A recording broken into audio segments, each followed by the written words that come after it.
Okay, we're going to get started. Good afternoon, everyone. Thank you for joining us for this webinar, High School Excellence, Creating Positive School Culture for Black Boys. My name is Latrina Kelly-James with Root Cause. We're a partner with Campaign for Black Male Achievement. I'll be assisting CBMA with facilitating the webinar today. A few housekeeping items.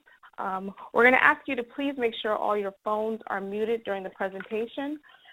We want to make sure there's no interference in sound, so please make sure right now that your phones are muted. If you're experiencing any technical issues during the webinar, please feel free to type that into the chat box, and we'll do our best to address them as we go along. During the presentation, you may type in any questions you have for the speakers, and we will address those questions during the Q&A portion of the webinar. So feel free at any point to type in. We'll get to as many questions as we can during the webinar. So again, thank you for joining us for High School Excellence, Creating Positive School Culture for Black Boys. I would like to introduce to you Christopher. Could we all please mute our phones? Thank you. I would like to introduce one of our facilitators for this webinar, Christopher Rutherford, who is the manager for the Promise of Place program with Campaign for Black Male Achievement. Thank you so much, Christopher. Thank you, Latrina. So welcome everyone to our High School Excellence webinar, Creating a Positive School Culture for Black Boys. My name is Chris Rutherford. I am the Promise of Place Program Manager in Detroit for the Campaign for Black Male Achievement. Next slide, please. The Campaign for Black Male Achievement is a national membership network that seeks to ensure the growth, sustainability, and impact of leaders and organizations committed to improving the life outcomes of Black men and boys. Currently, the CBMA is the only national organization that both supports local leaders on the ground while at the same time amplifying and catalyzing the movement for Black male achievement around the country. We are defining and building the future we want for ourselves today, where Black men and boys are seen for the limitless assets they are. One way we measure our impact is through the lens of high school excellence. Next slide, please. The national CBMA member network has over 5,200 leaders representing more than 2,700 organizations, and we're still growing. Next slide, please.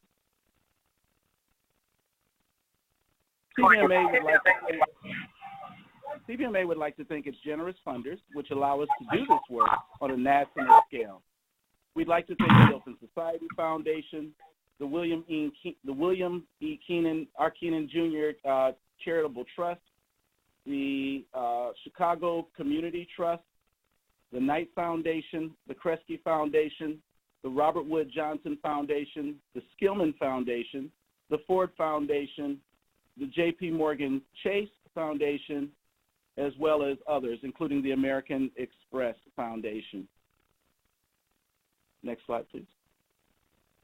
The support that we've received from the various funders has allowed us to help launch several initiatives across the country with seed funding to begin their work. So that includes Black Males Engaged, Be Me. That also includes Echoing Green, Rumble Young Man Rumble, the Executive Alliance, Cities United, National League of Cities, as well as My Brother's Keeper. Next slide, please. Through our extensive information on our website, blackmaleachievement.org, CBMA offers various resources that will provide you with the information you need, allowing you to deepen your work in the Black male achievement field. Next slide, please. So two of our most recent additions to our resource offerings are Quantifying Hope. And this edition is a follow-up of our 2015 report, which was just released this month. Quantifying Hope analyzes foundation funding explicitly targeted towards improving the life outcomes of Black men and boys. It also examines strategies and milestones in the Black male achievement field and how philanthropy can build on this work for stronger coordination and greater impact. Next slide. So the foundation funding findings in this report speak to specifically how foundation funding explicitly benefiting Black men and boys totaled $4.6 million in 2013 and $61.4 million in 2014. This was a decrease from 2012 when funding topped more than $64 million. These fluctuations can be attributed in part to very large grants for targeted initiatives in 2012 and 2014. Also, one of our findings was that support for boys and men of color as a broader population category continued steady growth. So $50.9 million in 2013, $62.7 million in 2014. While these grants cannot be considered as explicitly benefiting Black males, many of the grants undoubtedly had an implicit benefit for Black men and boys. Funding for boys of men of color increased more than sixfold in 2010. Next slide, please. And soon to be released, our Promise of Place report. Next slide. So the Promise of Place report is an in-depth roadmap to becoming a promising Black male achievement city. Detailed profiles of cities actively engaging to advance Black male achievement with examples of their work is included in the report. Also, key action steps cities can take to increase engagement, commitment, and commitments to Black men and boys based on 5 indicators: demographics, city-led administrative commitments, presence of national initiatives supporting Black men and boys, and campaign for Black male achievement membership, as well as targeted funding. Next slide, please. New in the 2018 Promise of Place report are building block cities. So there are 5 cities that we will be highlighting as our building block cities. The Black male achievement cities that are utilizing field building blocks to advance Black male achievement in their city, as well as cities on the horizon. There are 6 cities we will be highlighting. These cities not included in the Black Male Achievement City Index that are innovatively addressing Black male achievement.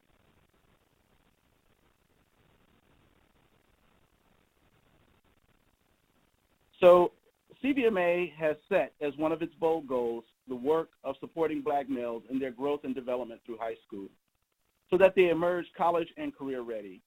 We implement and measure our work through the lens of through our high school excellence framework.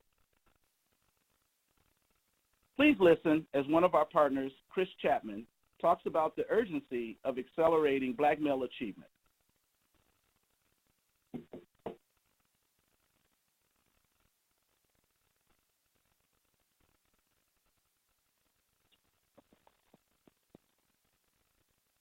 While we have strategies and things that we're doing as a system, we also have the manhood development classes that are engaging Black boys, that are giving them a sense of who they are, where they've been, and developing their capacity to manage adult relations as well as their peer relations, which we believe that in empowering African-American males and giving them a place and a space where they can be in relationship with each other, we also feel that's going to have a direct correlation on them knowing how to manage behavior, them knowing how to manage situations where maybe they see fighting as an option or saying something that would get them kicked out of class. Now they're beginning to own that and feel empowered and have and navigate through a core of skills that they've been able to develop in this class to not see conflict as as something they welcome, but it's something they are working through. And so the manhood development class has been another initiative that we've had in about 8 of our schools in Oakland to offset disciplinary issues and build the capacity of our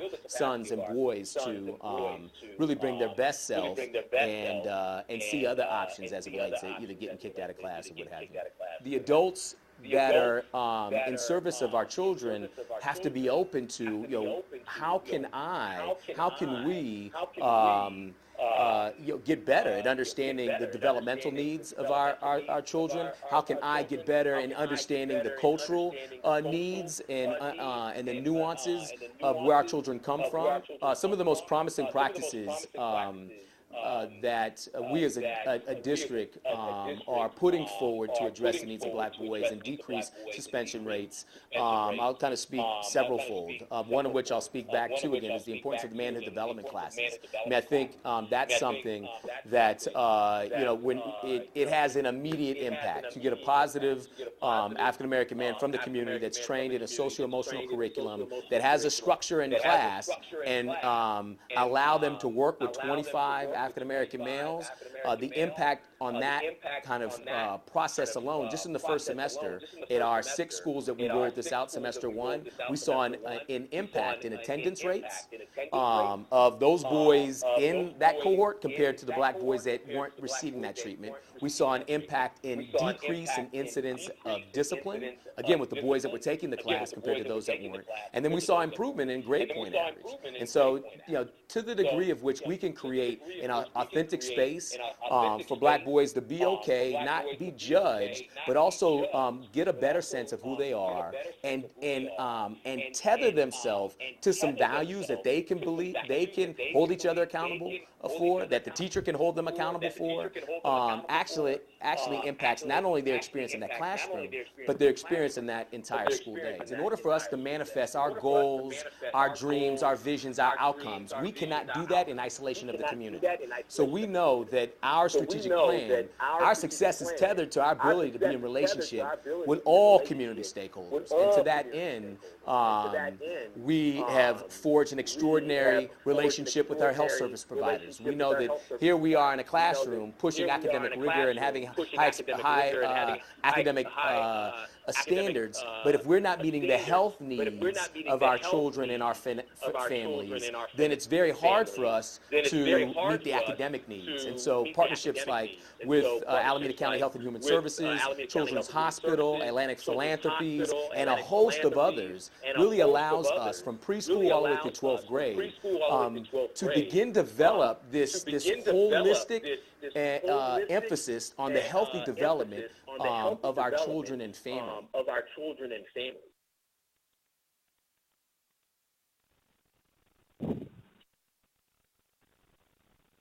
Great. So as we move through this work, we can see, Latrina, can you advance to the next slide, please?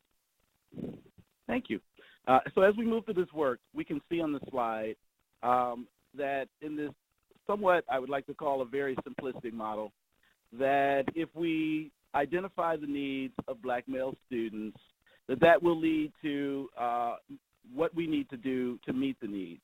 And if we meet the needs of those students, the opportunity, there's great opportunities for black male high school graduates. Now, while that model is very simplistic, we know that the work is very deep and very hard, and that there are many barriers that will challenge you as you begin to engage the black male achievement space, as well as increasing outcomes for our young men. Next slide, please. So on our previous High School Excellence webinar, we talked about district-wide initiatives to increase success for our youth. Today, we'd like to dig a little deeper with discussing how teachers and administrators can begin making sure their school environment is developing the right culture and atmosphere for maximizing success. One reason for this urgency is the graduation rates for our young men. We know that the data shows us that there is a 70% chance that black boys who don't finish high school will be in prison by their mid-30s. We know adults who earn a bachelor's degree earn twice as much as those without a high school credential. Those two factors alone increase the urgency of why we need to do this work. We're very excited about this discussion on how do we make sure that the school environment that our students are learning is reflective of how our black boys learn. Our goal is to simply elevate what works with getting our students through high school and on to post-secondary education or career. In my early days of developing male mentoring programs as a teacher in Detroit in the late 80s and early 90s, I relied heavily on a couple of main sources. Primarily the works of Dr. Jawanza Kunjufu with Countering the Conspiracy to Destroy Black Boys, Volumes 1, 2, 3, and 4, as well as Developing Positive Self-Images and Discipline in Black Children. Today, the research and the work has expanded greatly, and we have two practitioners here to talk about it. We have with us two school leaders who have taken the deep dive into this very difficult work against all odds to make sure their students succeed. First, I'd like to introduce Dr. Marcus Arrington. Dr. Arrington is a dedicated educator with nearly 15 years of experience as a teacher and a school-level administrator with the Milwaukee Public Schools. He currently serves as principal of Dr. Martin Luther King Jr. School, the African American Immersion School. Dr. Arrington is the author of two books, Young, Anointed, and Empowered, and The African Presence in the Bible for Children. Dr. Arrington has earned several degrees, a bachelor's degree from Grambling State University, master's degree from Cardinal Stritch University, associate's degree in theology from Grace Theological Seminary, doctorate in Christian education from Hope Bible Institute and Seminary, and a doctorate in the area of leadership for the advancement of science and learning at Cardinal Stritch University. He is also a proud father and husband. And we also have Brother Quan Nelloms, who is a public school teacher at Frederick Douglass Academy for Young Men in Detroit, Michigan. He specializes in using hip-hop to teach literacy and engage youth. Quan is a CBMA Building Beloved Community Fellow and is featured on our video series highlighting Black educators, which you can find on our website. A published author, Quan holds both a BA and Master's of Education from Wayne State University and is also a proud father and husband. Dr. Arrington, we would like to start with you. If you could please tell us a little bit about yourself and your school in Milwaukee.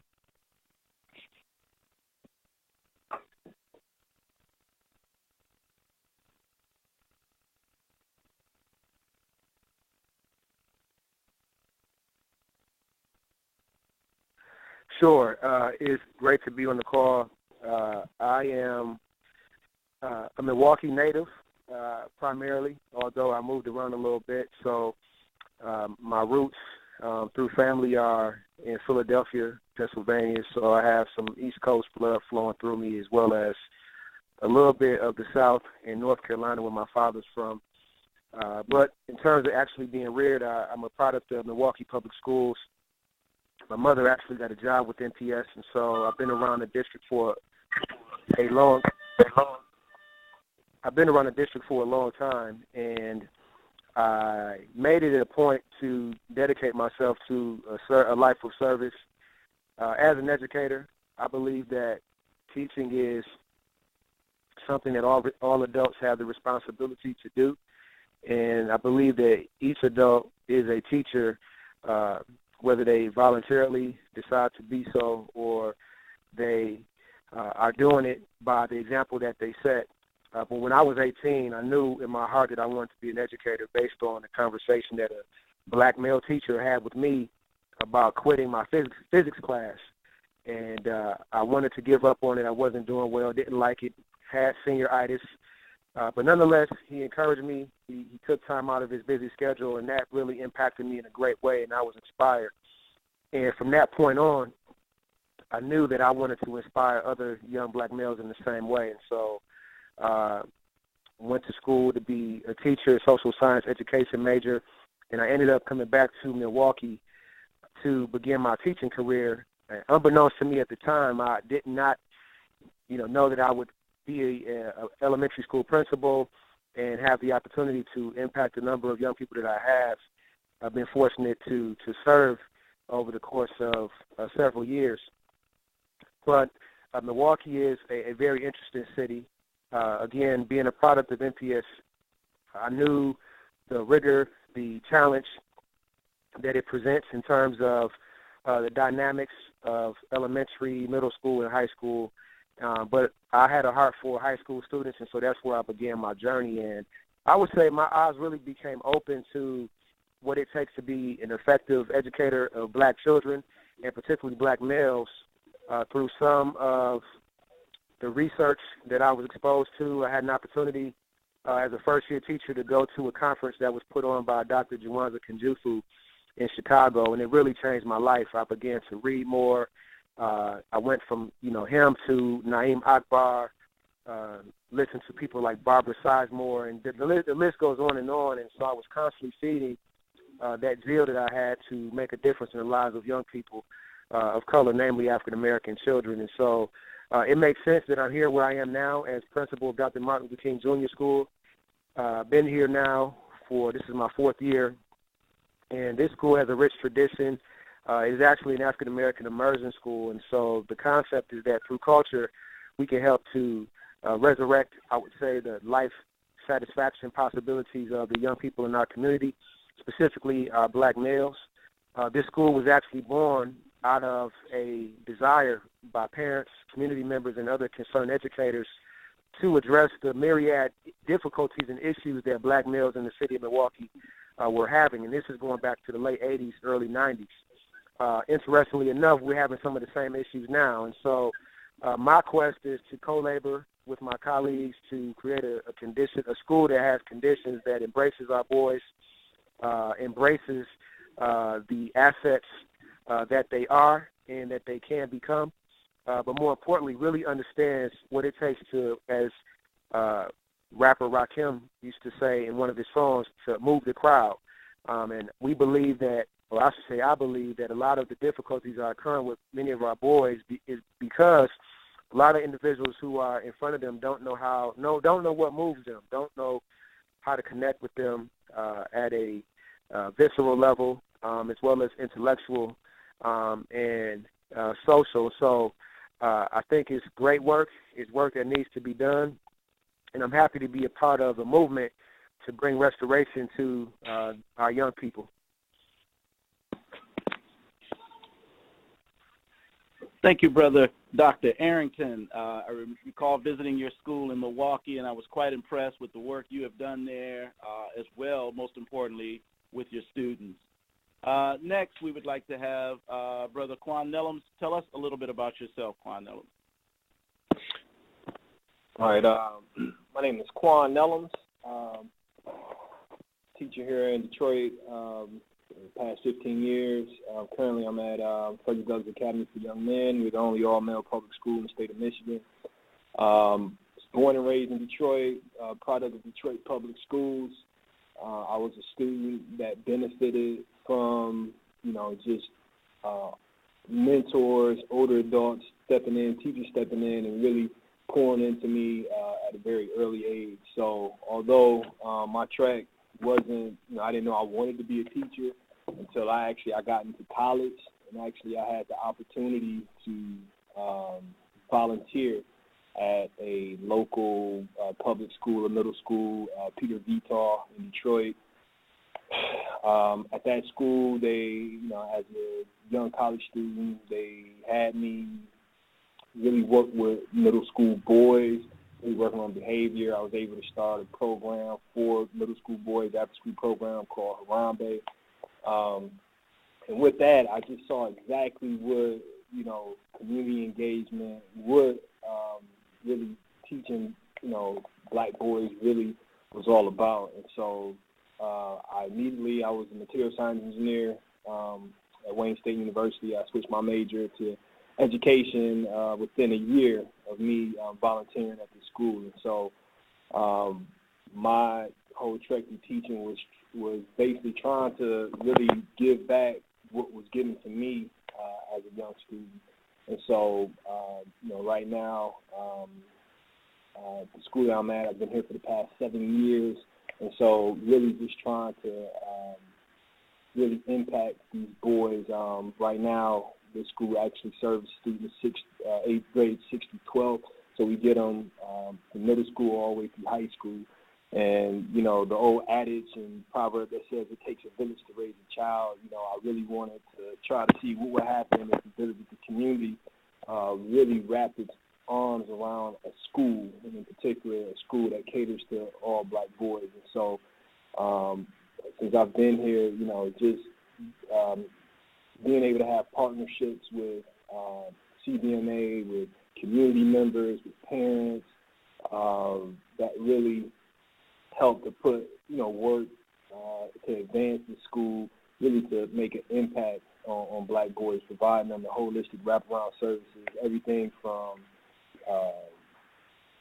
rocketry classes to yoga to art to music, being, not sitting back and, you know, as a teacher saying, well, I can't do anything about it. The only thing I can work on is what's in my class. But really sitting down and saying, you know what, we need to, you know, as leaders in the school, as teachers, as parents, as, you know, from the custodians to secretary, to say, what is it that we can do?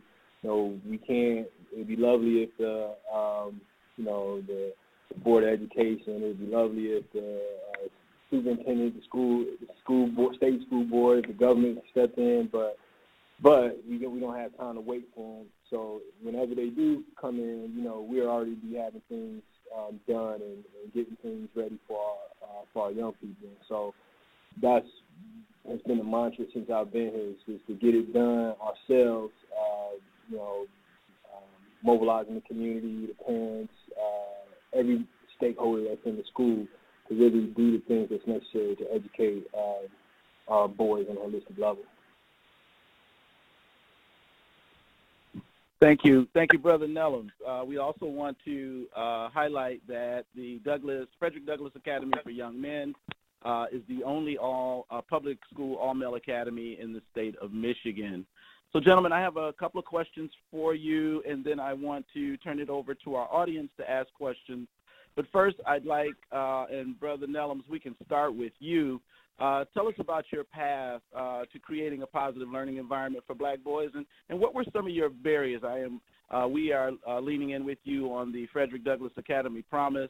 So talk a little bit about, you know, what led you to that, and then what were some of your challenges? So like I said previously, you know, just really seeing, you know, being a teacher, like being on the front lines, you see what's needed, and, you know, being able to assess the needs of the students, just wanting to do something. And so I sat down with a group of people, concerned educators, my wife in particular as well. We sat down and we just developed a plan called the Frederick Douglass Promise, where we would start with the 9th grade, but really just as a starting point, but really to impact the whole school. But starting with the 9th grade to give, you know, 9th grade is a transitional year, and, you know, giving those 9th graders everything they need to survive that 9th grade year, not just to survive, but to thrive. And so, all right. And so, you know, just providing those things like, so one is attendance, you know, giving the students the things, especially boys, the things they need to say, you know what, school is a place that I need to be. I want to come here. It's not a drag to be here. And so, you know, doing things just as far as having positive Black role models in front of them every week to address them. We witnessed something known as community time in Chicago at Urban Prep, and we really wanted to kind of mimic that and really having a time every day where students, no matter who they are, can be praised and given accolades for something positive that they've done, but also to receive a very short message, encouraging message from a positive Black male from the community, you know, giving them some encouraging words. And so, you know, that one little part, something like that, you know, to encourage students to come to school because they know they're going to be praised. Building a barbershop within the school where students can, based on attendance, can get free haircuts from master barbers from the community, providing programs, music programs, like say yoga, debate, some of the things that students just didn't have, you know, previously, you know, and wanting to really build things out where students could come in and really like to come to school, really see that they're being catered to, that their needs and their interests are seen as being important. So having those ideas, putting them down on paper, and then really I have to give kudos to the administration here because the administration saw the ideas and they really jumped on board and said, you know, we're behind you 100%. So spending a summer just really planning and then also recruiting. We did lots of home visits, going to different schools as well, and activities and just recruiting students to really fill these spaces. Right now, our 9th grade, we're a small school, period, but our 9th grade is the largest grade due to those recruitment efforts. The biggest barrier, I guess I can say, as far as in planning something like this out is really getting buy-in from other staff. A lot of times when something new is being done, people are being moved out of their rooms to make way for something else. A lot of times if they're not on board with it at the beginning, or they don't know exactly what's going on, they may, necessarily maybe, I don't want to say fight against it, but not necessarily go on and be fully indebted to really what's going on at the school. And so really taking those efforts is important to get student buy-in, but it's also very important to get teacher and staff buy-in as well. So that's been a major barrier. Hello? That's been a major barrier. And so the way to kind of get around that was to provide PDs for teachers about educating black boys, really being intentional on having those face-to-face conversations with teachers about, what we're trying to do. And then, if there's any vacancies, just being able to have teachers who are bought into the program to really kind of vet teachers that's coming in that are will be a part of the program as well. So, doing this type of work is not like going into a regular school or anything like that.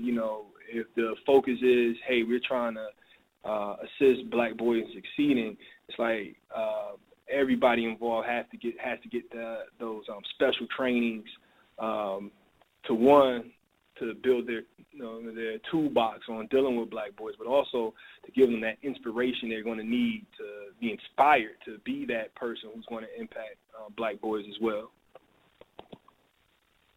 Thank you, Brother Nelloms. And I know, Brother Arrington, you sort of inherited a legacy at Dr. Martin Luther King Jr. Elementary School. Tell us about some of the challenges you faced with running your school in today's era. I know that Milwaukee has been on the forefront of creating African-centered and emergent schools, but from what I hear in the field, many of the barriers still exist. So talk a little bit about your path and what it took for you to get started. So I guess I would say,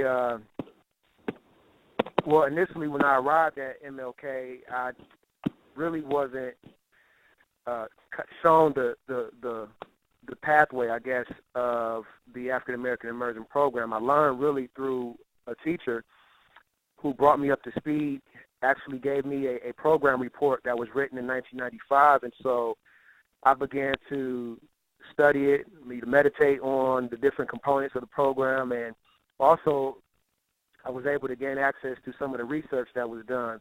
MLK was actually a part of a study about 90 schools that came out, 90% free and reduced lunch, 90% minority, and 90% achievement.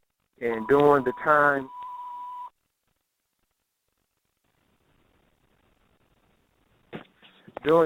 that the study was done, our African American Emerging Program was at its height. And so there were metrics that bore witness to the fact that when you create a culture in a school that honors the dignity of the children who attend, which at that time was 100%. Right now we're probably at about 96%, so not quite 100%. But they had a program that really worked well, and it spoke to where the children were. It addressed the parental needs as well as the communal needs. I wasn't given the privilege of, being mentored through that process, and so it really has been my advocacy as a school leader. So Brother Quan talked about the support that he's seen with admin in his space, and so as an administrator, I didn't really have a strong push from the teachers to say, hey, we really want to bring this back. It was really me saying, hey, I think we are at our best when we are doing what we were created to do, so to speak. And so the advocacy went to the level of superintendent. Every spring we have a 15-minute window and opportunity to present our concerns, successes, and vision to our superintendent.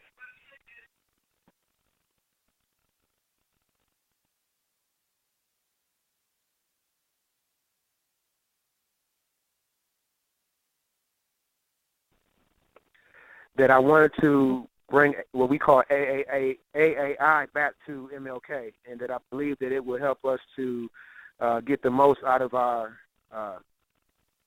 expertise, get the most out of our young people. But it's been difficult because at the time that the AAI program was at its height, there were actually requirements for staff. There was an MOU that you had to have at least 18 credits in African-American studies to even teach in the building. So philosophically, the staff was aligned and there was genuine buy-in.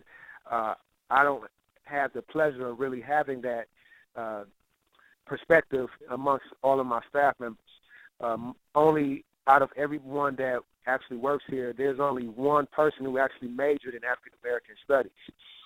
So I have a long way to go as it relates to building capacity amongst our leaders to actually implement the work. And so where I am in the journey now is continuing with the advocacy, but we've taken some steps forward. We are a recipient of a school improvement grant, which is federal dollars to support school turnaround. And with that, I've been able to hire a consulting group, Ubuntu Research and Evaluation, which is led by a CBMA fellow, Dr. Monique Liston.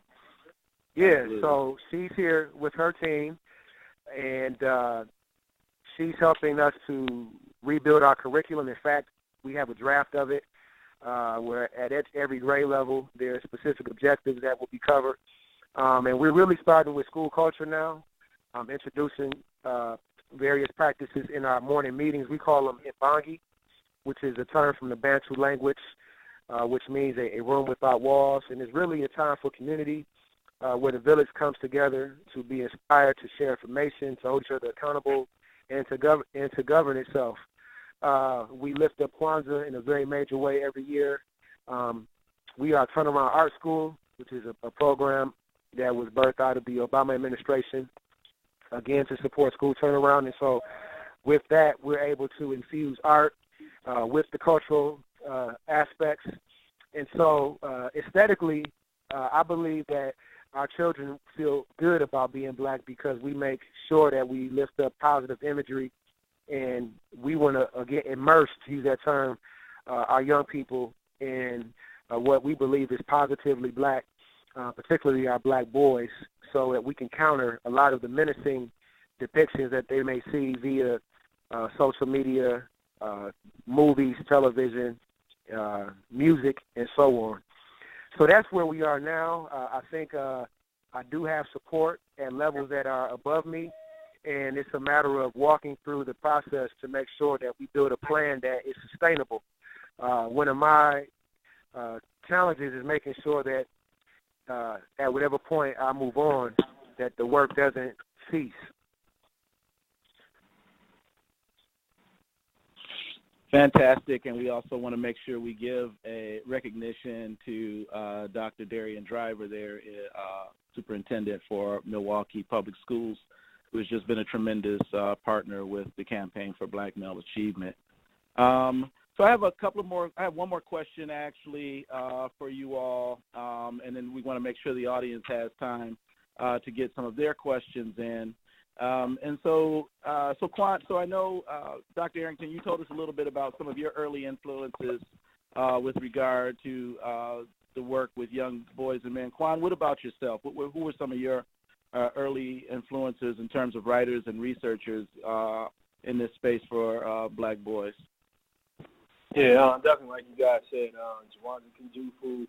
I had the pleasure of seeing Naeem Akbar when I was like 15 years old. I don't know if you guys remember the Black Man think tanks that used to go on in Cincinnati back in the 90s. But I actually had the opportunity to hear him speak there. But, yeah, definitely those brothers, when I first became a teacher, there was James Comer, the Comer school process. That was something that was intriguing to me as far as really being able to have all the stakeholders, the parents, the teachers, the administrators all come together, collaborating to do what's best for the students. So I thought, those in particular are like my bedrock and my foundation of, just how I approach teaching itself. So, yeah, definitely those authors. Also, there's a young man out of Wayne State, Charles Bell, just lots of writing on just the failures of suspensions and the need for just bringing black boys through the therapeutic process and restorative practices and things like that. So those are definitely some of the researchers and authors that helped me along the way. So. And Dr. Arrington, were there any others for you? Sure. I would say Amos Wilson, the late Amos Wilson, is definitely someone that provided inspiration for me. Mark Lamont Hill, a lot of the kind of giants at that level, Michael Eric Dyson, Dr. West, but also Dr. Dakota Irby, who's a researcher. He's out of Illinois, Chicago right now, but he's done a lot of work as it pertains to school discipline and black boys. His research is very interesting. And actually, one of my mentors, who's also my former principal, Derek Baba Rogers, he really helped me to understand a lot of the nuance that's associated with what he termed restoration of consciousness. And that was a phrase that we utilize based on the premise that our young people, in many cases, are asleep to who they truly are, their purpose, and there needs to be an awakening. And once that awakening actually occurs, then we'll start to see the transformation that we know is possible.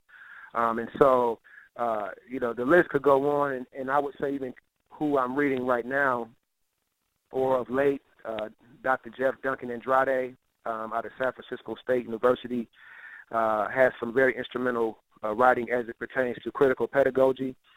Peter Morrell, who authored African-Centered Pedagogy, is another person whose work I lean on. But also I'm being inspired by M.K. Asante Jr., and his work particularly is bigger than hip-hop. But also I wanted to, again, lift up the work that Dr. Liston is doing and her team. She has a lot to offer. And so I'm very privileged in that sense to be close to individuals who have a passion for our young people and who are also doing the work at a ground level to move the crowd, as I spoke of earlier. So thank you. And yeah, we're providing a great reading list for our listeners. If you're able to get this down, and the webinar is recorded, and so you will have the ability to listen back through some of those great names that both of the gentlemen have uplifted. Brother Nelloms, tell us a little bit about some of your impact. We know there's been some great impact in the schools. Tell us a little bit about your impact this year. All right, so just with the Frederick Douglass Promise program for ninth graders, just some of the immediate results that we've seen just in these first couple months of school in the first quarter, that definitely suspensions are down, and that's a good showing from the actual staff as well. Just finding ways to really impact maybe students who may have behavior issues in ways other than suspensions. And so one of the things that we've been working on is an in-school suspension program. So, through all that, we see that suspensions are actually down this year at this time from the same time last year.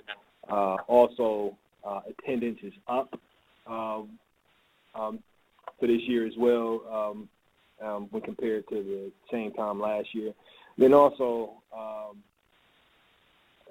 the actual enrollment numbers have increased as well. So those are just some of the quick wins that we've seen already this year, just with really being intentional on providing sort of resources and to impact our boys, starting with the ninth grade. And Dr. Arrington, a little bit about some of the impact with your students. Well, we can attest to some similar results since I've been here at the school. And again, although we don't have the full implementation of AAI as it was, as we've been, bringing in specific elements of the program, we've also seen, in conjunction with other school projects and initiatives, suspensions are way down compared to when I initially arrived. Referrals are down. Attendance is up close to 4%. And if anyone knows about addressing attendance issues, 4%, although it may sound small, that's a difficult number to achieve. But also, I can see, there is the testimonial aspect that we hear from parents. There are a number of parents who they have a sense of pride that their children go to Dr. Martin Luther King Jr. School. It's important to them because they remember and they know what he promoted in terms of his message, the sacrifice and the importance of dignity for African Americans in particular. So I'm proud to move in the direction that our parents are in support of, as well as I'm seeing more community partners rally to our effort and individuals who want to be a part of the work that's being done. I'm not sure if any of the listeners are familiar, but a gentleman named Muhib Dyer, who is a nationally known poet, has done work with us and many others, be it in the arts or mentoring programs. And I'm excited about that because what I see developing is a network that not only our scholars have access to, but parents as well as those in the community. And interestingly enough, MLK is located in what is called the Harambe neighborhood in the central city of Milwaukee, Wisconsin. And so there's a history that goes even beyond the walls of our school in this particular area where we're located of community involvement. Our school, in fact, is right along the parade route for the Juneteenth parade. So there's some energy that I see really developing towards really taking steps to improve the conditions of blacks in the city of Milwaukee, and I believe our school can be a major asset in that movement.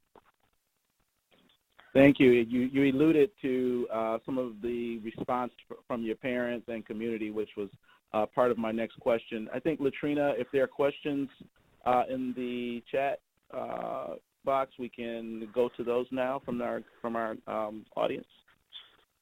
Sure. Mm-hmm. So thank you, Dr. Arrington and Brother Nelloms, for sharing with us today. We do have some questions from some participants, so we'll just jump in. And this first question, where can I find resources for the Manhood Development class in Oklahoma? And I'm not sure who would be the first to answer this question, who want to jump in that has any knowledge around Oklahoma. Well, I know I do not have any info on Oklahoma. I know about the work that's being done in Oakland.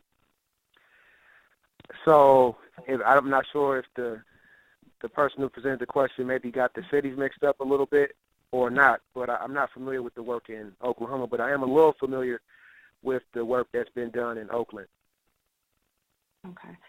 We're happy to defer that question, see if we can get an answer for the participant at a later time. This next question is for Brother Nelloms. So as you mentioned doing home visits, how receptive or supportive are the families of the young men that you work with to the home visits?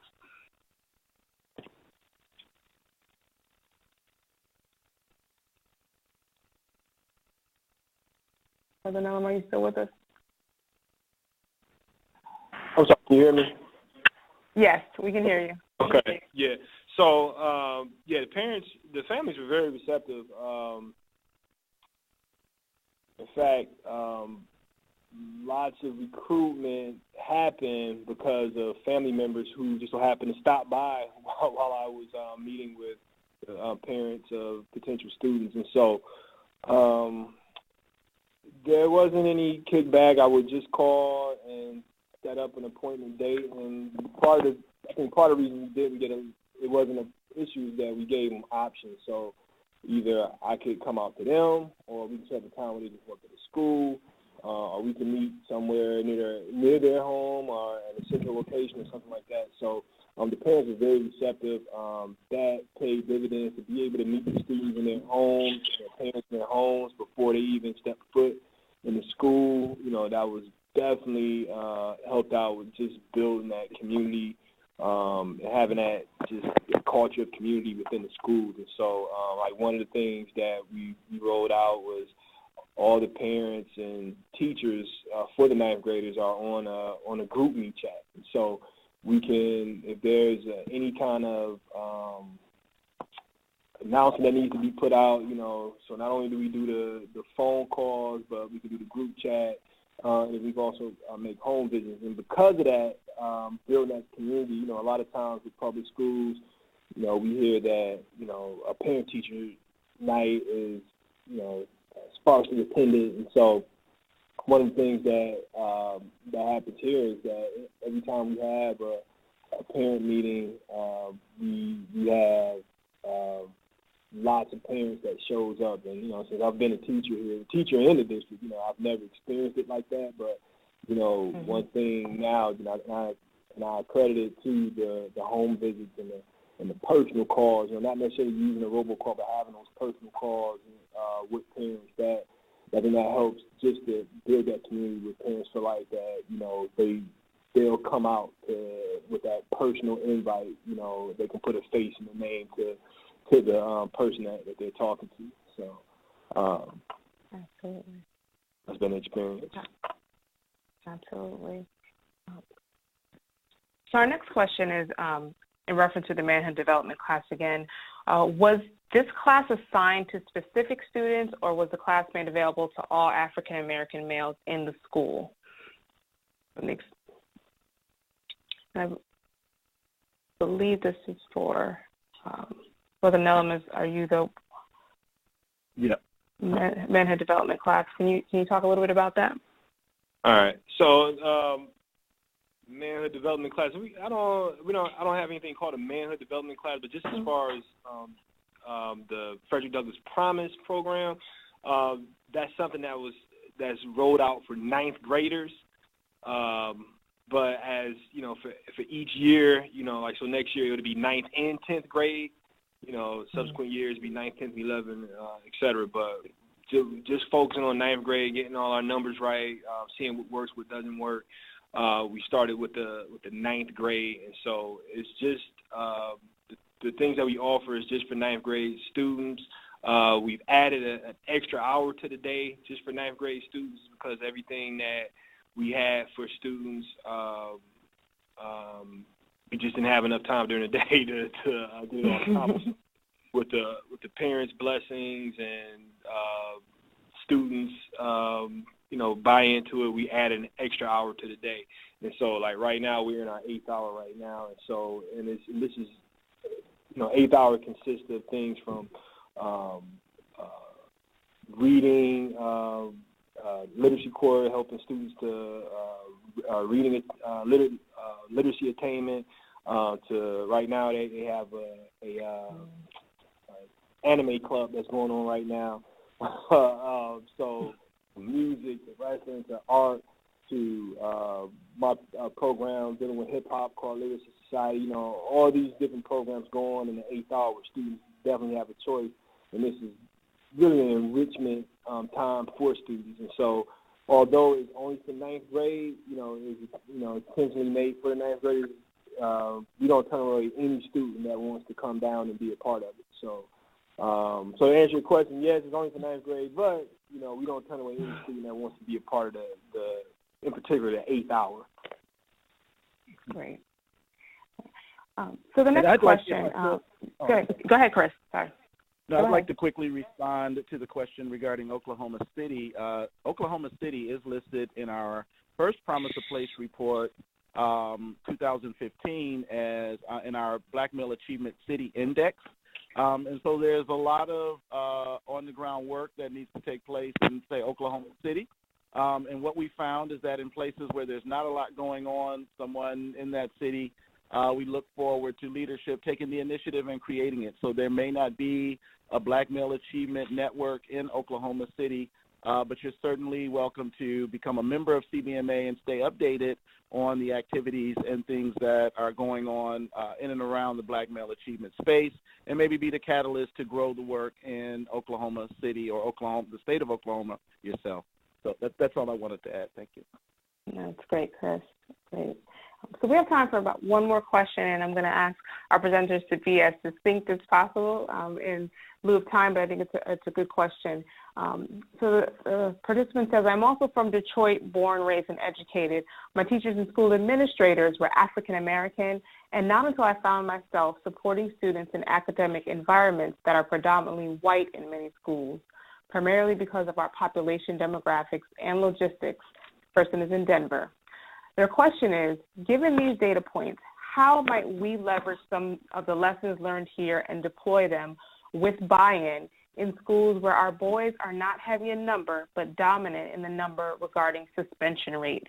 And I want to open that question to both Brother Nello and Dr. Arrington. Dr. Arrington, if you want to start and address.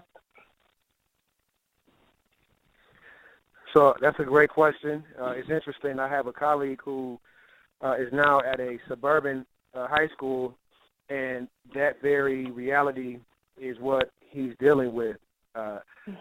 He is maybe the only black male on the staff, but yet when they review the data, number of children who are getting sent out of class, black boys are leading, and so on and so forth.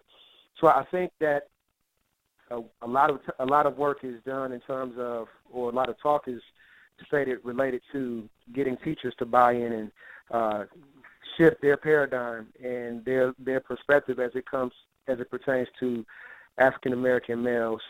But I think that from a leadership perspective, it's critical that we not make the assumption that just because a person is a principal or a lead administrator that they automatically share a paradigm that is conducive to the optimal achievement of African American males. It's very difficult because I think there's implications for school districts even as it pertains to who's the leader in their school, but also hiring practices.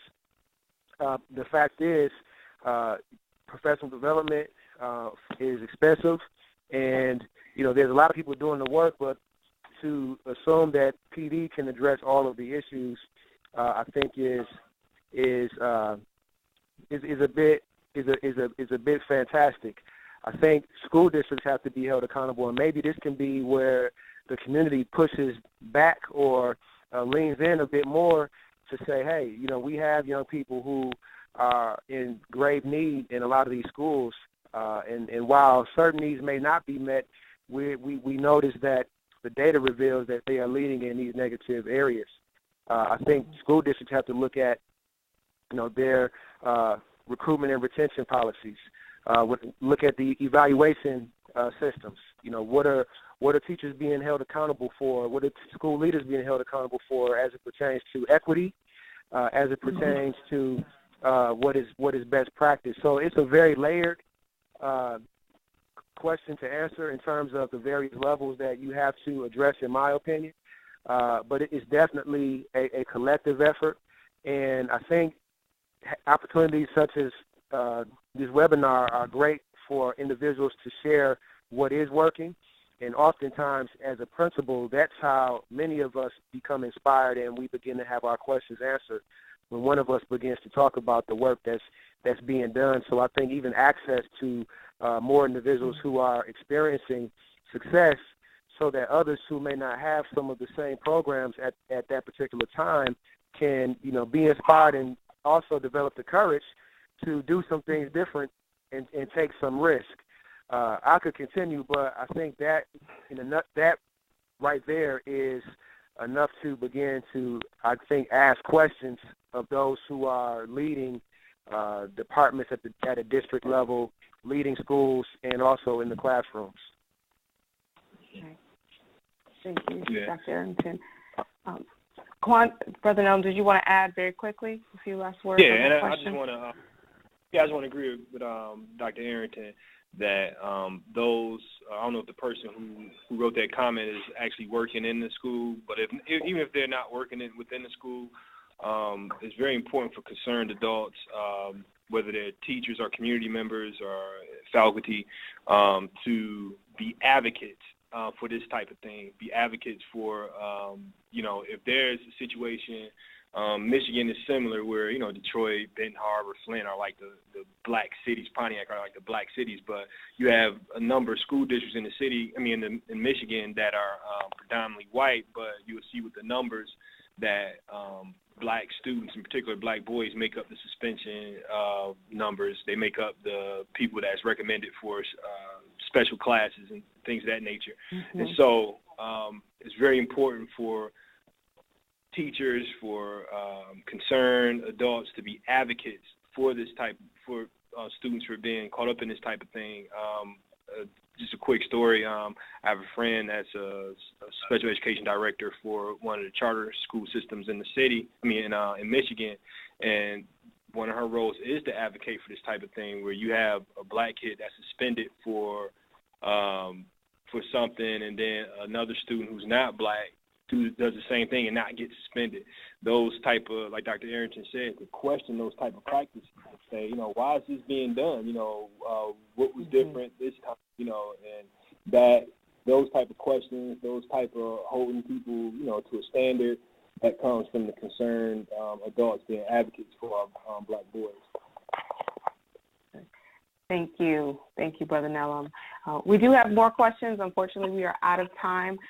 We will forward any additional questions to our speakers as well as the CBMA staff to address and get back to participants whose questions weren't answered. Thank you, gentlemen, for your time. I'm going to quickly hand it over to Chris Rutherford to close us out. Absolutely. We also want to spend a special thank you to our CEO and fierce leader, Sean Dove, for his leadership, for paving the way for CBMA to carry out this important work. And, of course, a big thank you to our guests, Dr. Arrington and Brother Quan Nelloms, for participating today. They are both in their school building still teaching while they're talking, so that's where the interruptions came from in the background. And we also want to thank to all of you, big thank you to all of you webinar guests for participating, listening, and the great questions that we have. If you are not already a member of the Campaign for Black Male Achievement, please visit our website to sign up. And once you sign up, you will begin receiving our monthly newsletters and invitations to our network calls and many other resources. We also want to invite you, if you are in one of our Black Male Achievement cities, to go to our website and use the website to submit updates of things that are going on in the Black Male Achievement space on the ground in your city. So thanks to everyone, and have a great week.